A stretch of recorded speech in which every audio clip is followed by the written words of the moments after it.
ఉన్న బంగారాన్ని విడిపించి ఆ రోజు ఆన్లైన్ రేటుకే మేము కొంటాం. Sharma gold company. నమస్కారం, వెల్కమ్ టు సుమన్ టీవీ. నేను గీతాంజలి. ప్రస్తుతం మనతో పాటు ప్రముఖ ఆధ్యాత్మికవేత్త డాక్టర్ రామచంద్రుని రమేష్ కృష్ణ గురువు గారు ఉన్నారు. వారితో మాట్లాడదాం. గురుగారు నమస్తే అండి. నమస్కారం. నవంబర్ 28 తిరుచానూరు పద్మావతి అమ్మవారి బ్రహ్మోత్సవాలు ఎంత వైభవంగా జరుగుతాయో, అంటే కొండపైన శ్రీవారి ఎంత ఘనంగా జరుగుతాయో అంతే ఇదిగా మనం ఇక్కడ కూడా చూస్తాము. అయితే ఒక నెల అటు ఇటు ఉంటుంది కదండి. అక్టోబర్ అంటే దసరా అప్పుడు ఇది కార్తీక బ్రహ్మోత్సవం. కార్తీక బ్రహ్మోత్సవం అంటారు. కానీ చాలా ప్రత్యేకమే. చాలా విషయాలు తెలుసుకోవాలని ఉంది. ఎందుకంటే బ్రహ్మోత్సవాలు అనగానే ఘనంగా జరగడం మనం చూస్తాము, ప్రత్యేకంగా కనిపిస్తుంది మనకి ఇక్కడ తిరుచానూరు పద్మావతి అమ్మవారి. వాహనాలు కూడా, అందులోనూ అమ్మవారికి ఇష్టమైనటువంటి వాహనం ఒకటి ఉంటుంది, ఆ రోజున ఉంటారు. అలాగే చివరి రోజు కూడా చాలా వైభవంగా చేస్తారు కదా. పూర్తిగా ఈ విశేషాలు తెలియచేయండి. తిరుమల సాంప్రదాయం పాటించేటువంటి ఏ దేవాలయం అయినానండి, స్వామికి పైన ఏవేవైతే జరుగుతాయో అవన్నీ కింద అమ్మవారికి జరగాలి, అంతే రూల్. అమ్మవారి పేరు ఇక్కడ స్వతంత్ర లక్ష్మి అంటాం. అంటే ఇక్కడ స్వతంత్రంగా అక్కడ ప్రత్యేకంగా ఉండేటువంటి ఆమె. సాధారణంగా ఎక్కడ కూడా స్వామితో కలిసే ఉంటుంది అమ్మవారు, కానీ ఇక్కడ విడిగా ఉండటం చేతను ఏమో ఆమెని స్వతంత్ర లక్ష్మి అని చెప్పి పిలవటం అలవాటు. అలానే అమ్మవారు ఉండేటువంటి ఆ ప్రాంతం ఏదైతే, ఆ దేవాలయాన్ని శాంతి నిలయం అని చెప్పి అంటాం. పైన స్వామి వారి యొక్క విమాన మందిరం ఏదైతే ఉందో దాన్ని ఆనంద నిలయం అంటాం మనము. దీన్ని శాంతి నిలయం అంటాం మనం. అంటే అమ్మవారిని సేవించటం వల్ల మానసికంగా అందరం కూడా చక్కని శాంతిని పొందుతాం అనేటువంటిది ఇక్కడ ప్రత్యేకమైన విషయం. అలాగనే 9 రోజుల పాటు స్వామికి జరిగినట్లే అన్ని రకాలైనటువంటి వాహన సేవలు జరుగుతాయి. రోజుకి 2 సేవలు, ప్రతిరోజు ఉదయం ఒకటి, సాయంత్రం ఒకటి, ప్రతిరోజు 2 సేవలు. ఇక్కడ కూడా నిత్య కళ్యాణం ఉంటుంది కదండి. నిత్య కళ్యాణం ఉంటుంది, అది మామూలు రోజుల్లో ప్రతిరోజు జరిగేటువంటిది.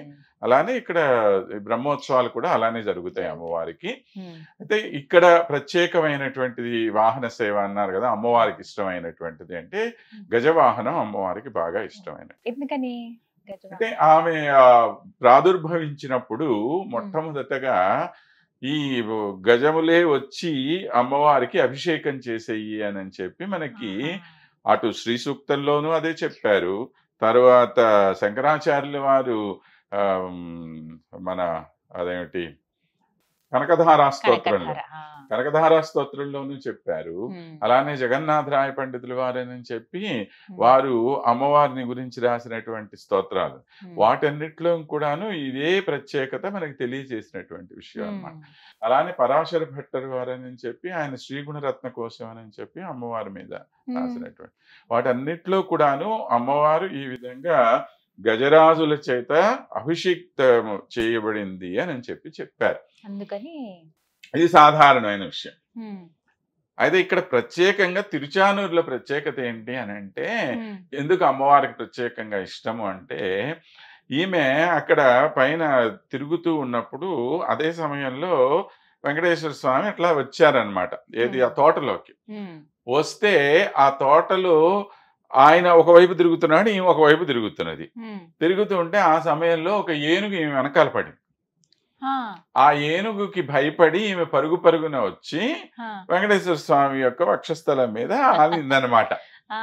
అంటే వీళ్ళిద్దరిని కలిపినటువంటి గొప్పతనం ఆ గజరాజుకు ఉంది.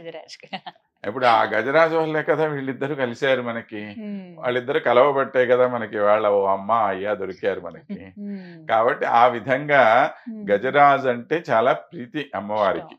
అంతేకాకుండా గజానికి ఐశ్వర్యానికి చిహ్నం అండి. సనాతన సాంప్రదాయంలో కేవలము హైందవ ధర్మమే కాదు, మీరు బౌద్ధ ధర్మానికి వెళ్ళినా, జైన ధర్మానికి వెళ్ళినా అన్నిట్లో కూడాను ఏనుగుకి ప్రత్యేకత ఎక్కువ. ఈ రోజు కూడా మీరు ఎవరింటికన్నా వెళితే ఒక సౌభాగ్యానికి సూచనగా ఏనుగు బొమ్మలు ఇస్తారు. అది ఒక గిఫ్ట్ గా ఇస్తారండి. ఎందుకంటే మీ ఇల్లు బాగా సమృద్ధిగా ఉండాలి అనేటువంటి ఆకాంక్షతో ఇవ్వటం అనమాట. అట్లాగా ఏనుగు అనేటువంటిది సంపదకి గుర్తు. ప్రాచీన కాలం నుంచి కూడాను ఆగజాంతం ఐశ్వర్యం అని చెప్పి అంటారు. ఒక మనిషి యొక్క ఎంత గొప్పవాడు, ఎంత ఐశ్వర్యం ఆయనకు ఉన్నది అని అంటే ఎన్ని ఏనుగులు ఆయన దగ్గర ఉంటే అంత గొప్ప ఐశ్వర్యవంతుడు కింద లెక్క అన్నమాట. అంటే ఏనుగును పోషించడం సాధారణమైన విషయం కాదు కదా. అన్ని ఏనుగులు పోషిస్తున్నాడంటే ఆయన ఎంత గొప్ప ఐశ్వర్యవంతుడు అయితే వాటిని పోషిస్తాడు అనే ఉద్దేశం అన్నమాట. కాబట్టి ఆ విధంగా గజవాహన సేవ ఏ విధంగా అయితే స్వామికి గరుడ వాహన సేవ ప్రత్యేకమైందో అలాగా తిరుచానూరు బ్రహ్మోత్సవాల్లో గజవాహన సేవ ఒకటి చాలా ప్రధానమైనటువంటిది. ఇక మిగిలినటువంటి ధ్వజారోహణం కానివ్వండి, ముత్యాల పందిరి కానివ్వండి, ఇవన్నీ కూడాను సాధారణంగా ఇద్దరికి జరిగేటువంటి ఒకటే. ఇక చివర్లో మీరు అడిగారు, చివరిలో ప్రత్యేకత ఏంటి అంటే పంచమీ తీర్థం అని చెప్పి అంటాం మనం. ఈ పంచమీ తీర్థం అనేది చాలా ప్రాముఖ్యత కలిగినటువంటిది. అంటే అది కార్తీక మాసంలో సౌరమానం ప్రకారం కార్తీక మాసం తీసుకుంటారండి. అక్కడ మన ప్రకారం చాంద్రమానం ప్రకారం అయిపోయింది. కార్తీక మాసం వీళ్ళ సౌరమానం ప్రకారం ప్రారంభమయ్యి అది 5వ రోజున అమ్మవారి యొక్క బ్రహ్మోత్సవాలు పూర్తయిపోతాయి. పూర్తవుతుంది. అది చివరి రోజున పంచమి తీర్థం అని చెప్పి అంటాం. కార్తీక మాసంలో పంచమి రోజున జరిగేటువంటి ఉత్సవం కాబట్టి దీన్ని పంచమి తీర్థం అంటారు. దానికి ముందుగా అమ్మవారిని అక్కడ స్నపన తిరుమంజనము, అమ్మవారికి చక్రతాళ్ వారికి ఇద్దరికి కూడాను స్నపన తిరుమంజనం చేస్తారు. ఆ సమయంలో చూడాలి అసలు మీరు వైభవం అమ్మవారిది కానీ ఆ ఊరంతా కూడా నిండిపోతుంది భక్తుల చేత. కేవలం మన వాళ్ళనే కాదండి, ఆంధ్ర నుంచే కాదు, మీకు తమిళనాడు నుంచి కానివ్వండి, ఇటు కర్ణాటక నుంచి కానివ్వండి, విపరీతంగా భక్తులు వస్తారు. అక్కడ వచ్చి అందరూ అట్లాగా ఆ మునక అమ్మవారు వేయటం చాలు ప్రతి వాళ్ళు కూడాను ఆ పద్మ సరోవరంలో మునక వేస్తారు అనమాట. అది చాలా పవిత్రమైనదిగా గొప్ప సౌభాగ్యాన్ని అందించేటువంటిదిగా భావిస్తారు. అందుకని అమ్మవారితో పాటు మునక వేయటం జరుగుతుంది. చూడటమే ఒక అదృష్టం, చూడటం అదృష్టం, స్నానం చేస్తే మరి అదృష్టం. అది అలాగే తిరుచానూరు ఆ పేరు రావడానికి అసలు కారణం ఏంటండి? ఎందుకు తిరుచానూరు అంటారు? ఇప్పుడు తిరుపతి అంతా ఆ ప్రాంతం అంతా, పైన తిరుమల స్వామివారి కొలువై ఉన్నది, ఇక్కడ అమ్మవారు ఉన్నటువంటి ఆ ప్రదేశానికి తిరుచానూరు అనే పేరు. దీనికి ద్రవిడ భాషలో చానా అంటే సౌందర్యవతి అని అర్థం. అందమైన అమ్మాయిని చానా అంట. తెలుగులో కూడా ఉంది ఆ మాట. పాత తెలుగులో అయితే మీకు మంచి చానా, ఆ చానా నుంచి జానా అనే మాట వచ్చింది. అంటే తెలివిగలిగిన అందమైన అమ్మాయిని జానా అంటారు. అంటే ఇవాళ ఏదో కొద్దిగా వ్యతిరేకంగా మాట్లాడుతున్నారు కానీ అబ్బో భలా జానరా అది అని చెప్పి, వాస్తవానికి జానా అనేది చాలా మంచి పదం. మంచి అంటే అందమైన తెలివి కలిగిన అమ్మాయిని జాన అంటాం. అది ద్రవిడ భాషలో చానా అనేటువంటిది సౌందర్యవతి. తిరు అనేటువంటిది శ్రీ శబ్దం. శ్రీ అనే దానికి తమిళంలో తిరువు అని వాడుతుంటాం మనం. ప్రతి చోట తిరువు అని పెడతారు కదండి. అలాగా ఆ రోజుల్లో తమిళ ప్రాబల్యం ఎక్కువ ఉన్నటువంటి ఇది కనుక ఈ ప్రాంతాన్ని ఆ అమ్మవారు వెలిసినటువంటి ప్రాంతం కనుక తిరుచానూరు అన్నారు. అంటే ఇటువంటి చాన ఉండేటువంటి ఊరు అది. తిరుచాన ఉండేటువంటి ఊరు అంటే గొప్ప మంగళకరమైనటువంటి సౌందర్యవతి అయినటువంటి ఆ అమ్మ ఉండేటువంటి ఊరు కనుక ఇది తిరుచానూరు అయింది. దీనికే సంస్కృతంలో శ్రీ సుఖపురి అని పేరు. ఎందుకంటే ఇక్కడ సుఖ మహర్షులు వారు ఇక్కడికి ఇచ్చేసి ఇక్కడ తపస్సు చేశారు అని చెప్పి ప్రఖ్యాతి అన్నమాట. తర్వాతనే వారు భాగవతం చెప్పారు అనేది కూడా ప్రఖ్యాతి ఉంది. అందువల్ల సుఖ మహర్షి తపస్సు చేసినటువంటి ప్రాంతం కనుకే దీనికి ఇందాక కూడా ఒక పేరు చెప్పుకున్నా, శాంతి నిలయం అని చెప్పి. అంటే అటువంటి మహానుభావులు అయిన వాళ్ళు ఉండి తపస్సు చేసినటువంటిది కనుక చాలా ప్రశాంతంగా ఉండేటువంటి ప్రాంతం అని దానికి శ్రీ సుఖపురి అని పేరుంది. తిరుమల కొండపైన శ్రీవారి దర్శనానికి వెళ్ళాలంటే ముందుగా వరాహ స్వామి వారిని దర్శించుకోవాలి కదండి. అలా ఇక్కడ పద్మావతి అమ్మవారిని దర్శించుకునే ముందు అలా కంపల్సరీ రూల్ అంటే అదేం లేదండి. ప్రతి చోట కూడా ఎప్పుడు కూడా స్వామి వారికి రెస్ట్రిక్షన్స్ ఉంటాయి కానీ అమ్మవారికి ఉండవు. ఎందుకంటే అమ్మ అంటే అంత సులభంగా చేరటానికి వీలైనటువంటి ఆమె అనే అర్థం.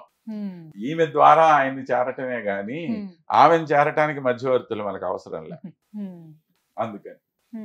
అందుకనే ప్రతిరోజు కూడాను స్వామి ఏడుకొండలు దిగి ఈమె దగ్గరికి వస్తుంటాడని చెప్పి మనకి ప్రఖ్యాతి. అందుకే ఇప్పటికి కూడా చూడండి చాలా ప్రపోజల్స్ వచ్చినాయి కొండ మీద మనం ఏదో రోప్ వే పెట్టాలని, అవి ఇవంతా కూడా అవంతా కూడా ఆగమ శాస్త్ర ప్రకారం నిషిద్ధం అని చెప్పి చెప్తారు. ఎందుకు అనంటే ప్రతిరోజు స్వామి అక్కడి నుంచి దిగి వస్తూ ఉంటారు కదా, ఆయన వచ్చే దోవలో మీరు ఎలక్ట్రిక్ తీగలు అవి వేసి పెడితే అది ఎట్లాగా సమంజసమైనటువంటి విషయము అనేటువంటి ఉద్దేశంతో దాన్ని నిషేధించారనమాట. అది ప్రతిరోజు కూడాను ఆయన దిగి వస్తూ ఉంటాడని చెప్పి మనకు చాలా పాటల్లో వాటన్నిటిలో కూడా మనకు వినపడుతూ ఉంటుంది ఈ మాట.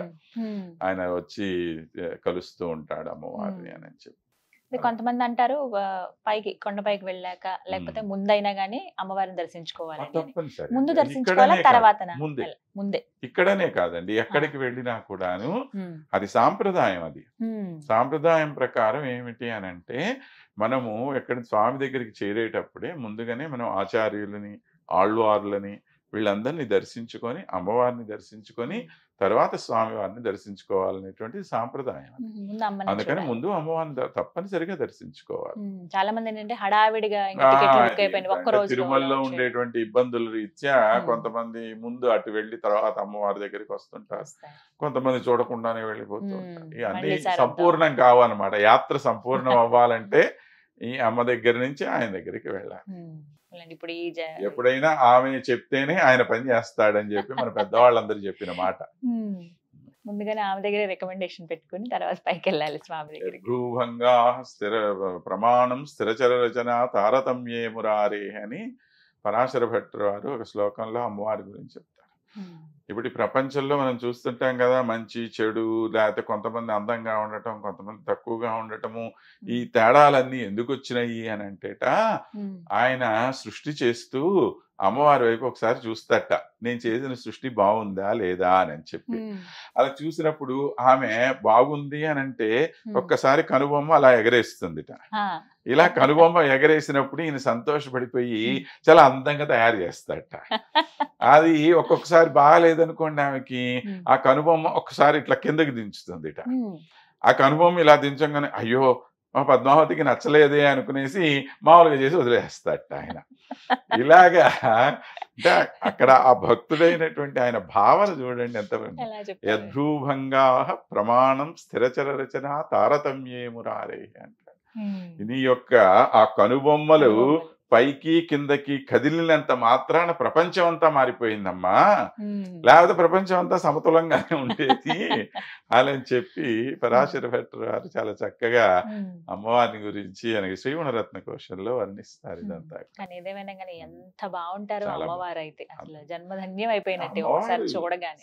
సకల లోకాలకి జగజ్జనని జగదేక సౌందర్యవతి ఆమె. ఆమె అందం గురించి ఎంత చెప్పాలి కాబట్టి అంత అందగత్తె కాబట్టే కదా మన స్వామి ఆమె మాట జవదాటకుండా ఉన్నాడు. చాలా బాగుంటారు, చక్కగా పట్టు చీర అవి అలంకరించి పెడతారు కదండి, కమలాలు అవి పట్టుకొని. నిజంగా అలా కూర్చుని ఉంది ఆవిడ అన్న భావన కలుగుతుంది చూడాలి.